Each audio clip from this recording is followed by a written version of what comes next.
Évangile selon Luc, chapitre 2. Premier paragraphe, versets 1 à 7. Or il arriva en ces jours-là qu'un décret fut rendu de la part de César Auguste, portant qu'il fût fait un recensement de toute la terre habitée. Le recensement lui-même se fit seulement lorsque Cyrénius eut le gouvernement de la Syrie. Et tous allaient pour être enregistrés, chacun en sa propre ville. Et Joseph aussi monta de Galilée, de la ville de Nazareth, en Judée, dans la ville de David qui est appelée Bethléem, parce qu'il était de la maison et de la famille de David, pour être enregistré avec Marie, la femme qui lui était fiancée, laquelle était enceinte. Et il arriva, pendant qu'ils étaient là, que les jours où elle devait accoucher s'accomplirent, et elle mit au monde son fils premier-né, et l'emmaillota, et le coucha dans la crèche, parce qu'il n'y avait pas de place pour eux dans l'hôtellerie. Deuxième paragraphe, versets 8 à 20. Et il y avait dans la même contrée des bergers demeurant aux champs et gardant leurs troupeaux durant les veilles de la nuit. Et voici, un ange du Seigneur se trouva avec eux, et la gloire du Seigneur resplendit autour d'eux, et ils furent saisis d'une fort grande peur. Et l'ange leur dit: N'ayez point de peur, car voici, je vous annonce un grand sujet de joie qui sera pour tout le peuple. Car aujourd'hui, dans la cité de David, vous est né un Sauveur, qui est le Christ, le Seigneur. Et ceci en est le signe pour vous, c'est que vous trouverez un petit enfant emmailloté et couché dans une crèche. Et soudain, il y eut avec l'ange une multitude de l'armée céleste, louant Dieu et disant: Gloire à Dieu dans les lieux très hauts, et sur la terre, paix, et bon plaisir dans les hommes.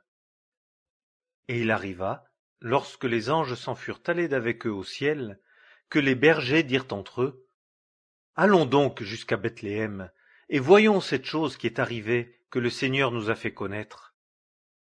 Et ils allèrent en hâte, et ils trouvèrent Marie et Joseph et le petit enfant couché dans la crèche. Et l'ayant vu, ils divulguèrent la parole qui leur avait été dite touchant ce petit enfant. Et tous ceux qui l'ouïrent s'étonnèrent des choses qui leur étaient dites par les bergers.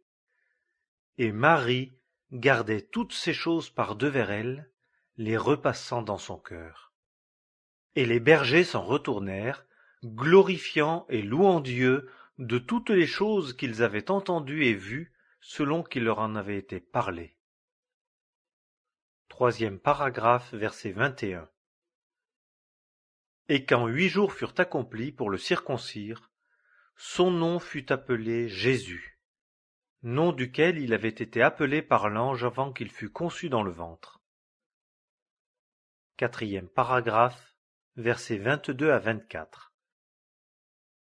Et quand les jours de leur purification, selon la loi de Moïse, furent accomplis, ils le portèrent à Jérusalem pour le présenter au Seigneur, selon qu'il est écrit dans la loi du Seigneur que tout mâle qui ouvre la matrice sera appelé saint au Seigneur.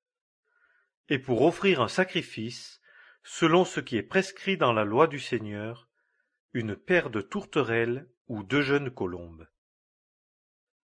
Cinquième paragraphe, versets 25 à 35. Et voici, il y avait à Jérusalem un homme dont le nom était Siméon, et cet homme était juste et pieux. Et il attendait la consolation d'Israël, et l'Esprit Saint était sur lui. Et il avait été averti divinement par l'Esprit Saint qu'il ne verrait pas la mort que premièrement il n'eût vu le Christ du Seigneur. Et il vint par l'Esprit dans le temple, et comme les parents apportaient le petit enfant Jésus pour faire à son égard selon l'usage de la loi, il le prit entre ses bras et bénit Dieu et dit: Maintenant, Seigneur, tu laisses aller ton esclave en paix, selon ta parole. Car mes yeux ont vu ton salut, lequel tu as préparé devant la face de tous les peuples, une lumière pour la révélation des nations et la gloire de ton peuple Israël. Et son père et sa mère s'étonnaient des choses qui étaient dites de lui. Et Siméon les bénit, et dit à Marie sa mère, Voici, celui-ci est mis pour la chute et le relèvement de plusieurs en Israël, et pour un signe que l'on contredira, et même une épée transpercera ta propre âme, en sorte que les pensées de plusieurs cœurs soient révélées. 6e paragraphe, versets 36 à 38. Et il y avait Anne, une prophétesse, fille de Phanuel, de la tribu d'Azer. Elle était fort avancée en âge, ayant vécu avec un mari 7 ans depuis sa virginité, et veuve d'environ 84 ans, qui ne quittait pas le temple, servant Dieu en jeûne et en prière nuit et jour. Celle-ci, survenant à ce même moment, louait le Seigneur et parlait de lui à tous ceux qui, à Jérusalem, attendaient la délivrance. 7e paragraphe, versets 39 et 40. Et quand ils eurent tout accompli selon la loi du Seigneur, ils s'en retournèrent en Galilée, à Nazareth, leur ville. Et l'enfant croissait et se fortifiait, étant rempli de sagesse, et la faveur de Dieu était sur lui. 8e paragraphe, versets 41 à 52. Et ses parents allaient chaque année à Jérusalem à la fête de Pâques. Et quand il eut 12 ans, comme ils étaient montés à Jérusalem selon la coutume de la fête, et qu'ils avaient accompli les jours de la fête, comme ils s'en retournaient, l'enfant Jésus demeura dans Jérusalem. Et ses parents ne le savaient pas. Mais croyant qu'il était dans la troupe des voyageurs, ils marchèrent le chemin d'un jour et le cherchèrent parmi leurs parents et leurs connaissances, et ne le trouvant pas, ils s'en retournèrent à Jérusalem à sa recherche. Et il arriva qu'après 3 jours, ils le trouvèrent dans le temple, assis au milieu des docteurs, les écoutant et les interrogeant. Et tous ceux qui l'entendaient s'étonnaient de son intelligence et de ses réponses. Et quand ils le virent, ils furent frappés d'étonnement, et sa mère lui dit, « Mon enfant, pourquoi nous as-tu fait ainsi? Voici ton père et moi nous te cherchions, étant en grande peine. » Et il leur dit, « Pourquoi me cherchiez-vous? Ne saviez-vous pas qu'il me faut être aux affaires de mon père? » Et ils ne comprirent pas la parole qu'il leur disait.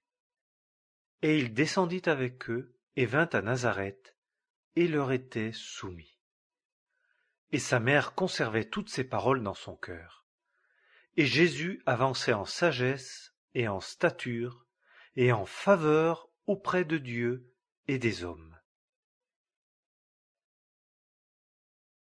Évangile